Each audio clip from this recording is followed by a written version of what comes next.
როდესაც მარტოექსინს დააბრალა, ანუ კიდევ ერთი გოლი იყო, რომ როგორ არა, სვერტლის იყო სოფლების არა. თავისიანად დააბრალა, შეიძლება ერთი წამი. ბატონო, თქვენ როგორ მოიქცეოდით მაშინ? ვინაიდან მართლაც ახლა მძიმე ერთია შორიდან უყურო წელე გამოსვლებს, ერთია რომ შვიდად ხალხში თავარდელში მოკალათებულმა ყავის ჭიქელში ან ფინჯანი ყავის ხელში შეაფასო ეს აქცია, მაგრამ შიგნით შეიძლება უფრო მძაფრად იყო და ალბათ უფრო მძაფრად იქნებოდა. იბომბებოდა ქართული სოფლები, ხომ?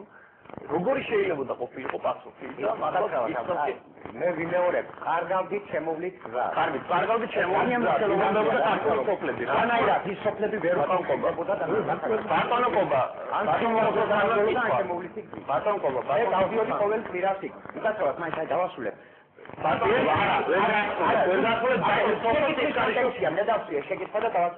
ერთი თვით ადრე ჩავიტანეთ ჩვენ კომპიუტერები მე პირადად ვიყავი, გადავეცით დარჩენებულ მოსწავლეებს ცხინვალის რეგიონში. პროექტი ერქვა იუმათ არა, ოსურ ენაზე ქართულად ნიშნავს, ვიცხოვროთ ერთად.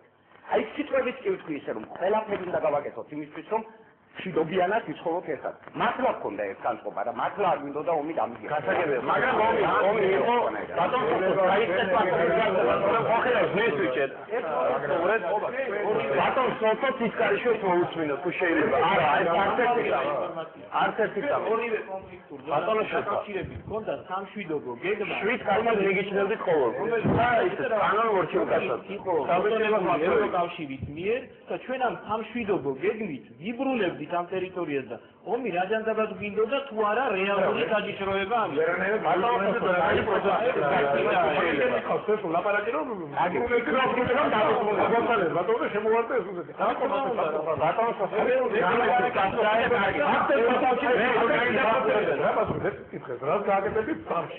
სამში კი რომ დეველოპერ კარჩინოს გავაკეთებდა 4-ში. მანამდე ივნისში რაც ვაკეთებდი, მანამდე ივნისში რაც ვაკეთებდი, რატომ მივიდა საქმე აქ? რატო არ დაიწყე ეგრეთი ბაზრობა? მაგალითად, ვეხვეწებოდი. გავეცნა მაგალითად აგეთ 5 თვის. ერგნეთის ბაზრობა გავეცნა და ლეგალიზაცია გავეკეთებდი. ვინაუდება კონტრაბანდას. ლეგალიზებული კალგერიაში. იქნებოდა და როგორ დავაყენებდა იმ გეგმაში რაც მოგწონთ ისწერია იმის, სწორედ როგორ დავზრიოთ ეს კონტრაბანდა. აი გეგმა რაც არის, ზონები რომელიც დაცულია, მაგია სააკაშვილს და არა, ზონების გეგმა სულ სხვა პრინციპია და ეს იყო ზუსტად მაგალითად გახსნა და თავისუფალი ეკონომიური ზონის შექმნა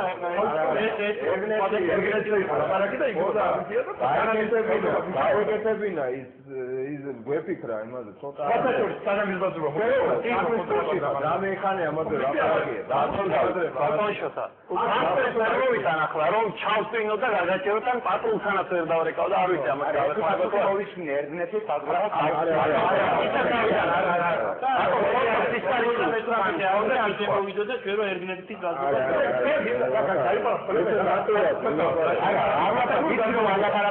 მოდი თავ სერიოზულად შევხედოთ. ეკონომიკური აი ძალიან სრული და პერიოდი იყო და მოდი ბატონო დისკოთეკის გახსნა არ იყო იქ ბატონო მშვიდობიანი ერთხელ დისკოთეკას გახსნა და ორი დღეს კიდე სამხედრო იმაზე გადაყვა. მესამე ბიზნესი გამოიწყო ცენტრპოინტმა, ბიზნესი გამოიწყო საბანკო სექტორმა, ბიზნესი გამოიწყო ტერიტორიაზე ხაზობები ვინეუნება რა. მიმზიდველი გამხდარია საერთაშორისო ექსპერტი საუბრო. მიმზიდველება არ არის ის უკაცრავად მიმზიდველება ახლა არ ის არაფერი ნამდვილად გეროს. ორ სამხმაში მოსაუბრე ხალხი და არაფერი. ხამარაშენში აფსელი დისკოთეკა არ არის მიმზიდველობის ცენტრი. ახლა ნაყოფის ერთობლივი და იქ იყო მილიონი რაც ინფრასტრუქტურა, სახლები, როგორ წესრიგდებოდა, როგორ კეთდებოდა, როგორ ლაგდებოდა. იმის თვითონ გამხდარიყო მიმზიდველი. დიახაც და არ ხარ ნაყოფი. პარლამენტში იყავით და გენახავთ ეს ჩვენ ვატარებდით ამაზე კომისიის გოლებს, სადაც რა 12 მილიონი იყო გამოყოფილი ამ ბატონო რომ არ არის ეს არ შეიძლება ავტომატურად ხამარაშენში რაღაცა გააკეთოს. თემ საქართველოში უნდა ყოფილიყო სხვა სიტუაცია. პოლიტიკა უნდა ყოფილიყო მიზანი მიმართული, არ უნდა შეცვლილიყო კვირაში ერთხელ.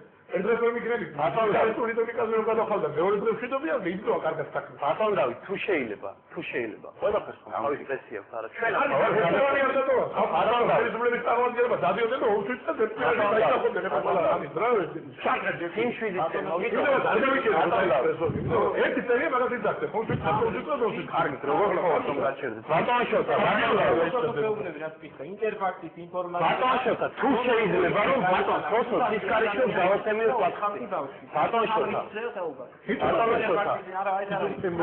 ბატონ შოთა ბატონ ამეხმარეთ კოლეგით და თანავ ფრაქციელ პარტიელ ვიაშმულ ბატონ მithumet ზამბაგესულა მაშინ გაგვეცით თქვენ როგორ მოიქცეოდით და რამდენად არა ერთია შორიდან დანახული და მეორეა როდესაც ამ გაწყვეტილების მიღების პროცესში მინდა ჩემი აღმოჩენა დავან გლობალურად ბატონ სოციალისტარიშულსაც უსმენ იგი არ მეგონა ნამდვილად თუ ღია ტელეეთერში არა მხოლოდ საუბარი, არამედ სმენელის ფუნქციაც კი ასეთი საინტერესო იყო.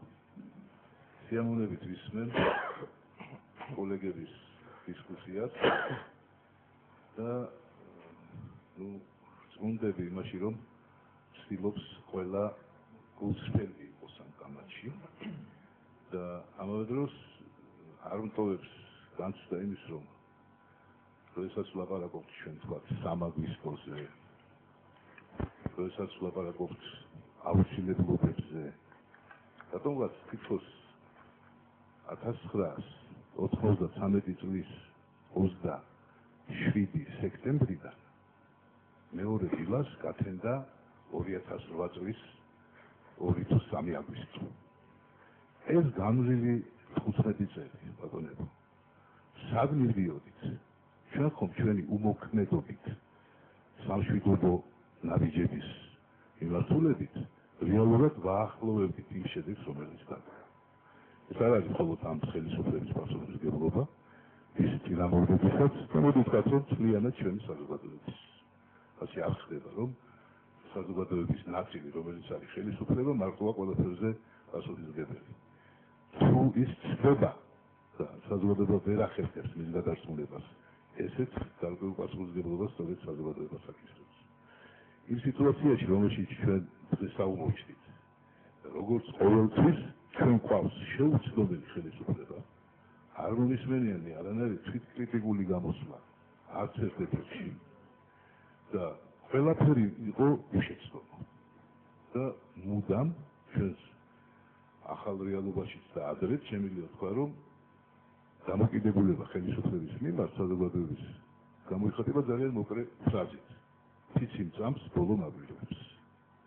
როგორც კი შედეგის ანალიზზე გადავდივართ, სულ წყალში იყრება ის წლები, რომელიც პრაქტიკულად გაცდა ჩვენს ქვეყანაში ამ სახელმწიფოს პირდაპირ სატელევიზიო მართვის პროცესში. პირდაპირ სატელევიზიო ეთერით, ვიგებით, არა მხოლოდ ვიღაცის დანიშვნას, მოხსნას, ან სამინისტროების დაშლა-მოშლას, არამედ რა ხდებოდა ჩვენს ჯარში. და როგორი მაგარი ვაჟკაცები ვიყავით. ერთ-ორჯერ ისიც გაეპარათ და პრაქტიკულად არ იყო ჩვენთვის საიდუმლო, რომ ტერმინი „დავადუღებთ“ იყო ძალიან პოპულარული ჩვენ სახელმწიფო წრეებში. განსაკუთრებით უკანასკნელი 1 წლის განმავლობაში. მზაობა იმისთვის, რომ ჩვენი უძღველი ჯარი არ უნდა თორემ რემუსაც შემოიერთებს, ამის წინათ ძალიან მიზანმიმართულად ხდებოდა, მათ შორის მედიის გარკვეული საშუალებებითაც აზრის გამრავლება ჩვენი საზოგადოების. ის საოცარი დამოკიდების შედეგები, რაც ქვეყნდებოდა წმინდა გრიგოლიას გადაცემებში და მაყოფილებას ვიდა მხოლოდ იმ programაძეს, რომელიც ამ დროს ეთერში იყო წინაპირობა იმისა, სადაც ჩვენ დღეს ვიყოფებით. მაგრამ ჩვენი უბედურება დღეს კიდევ გახლავთ, რომ იმ programაძეს ის კომისიაში და სხვის დანაშაულს ეძიებს ამ პროცესებში. იმის ნაცვლად, რომ ექსპერიმენტ დადებული სიტყვა შეესრულებინა და მოეძიებია ყველა წვედა დაღუპული ადამიანი.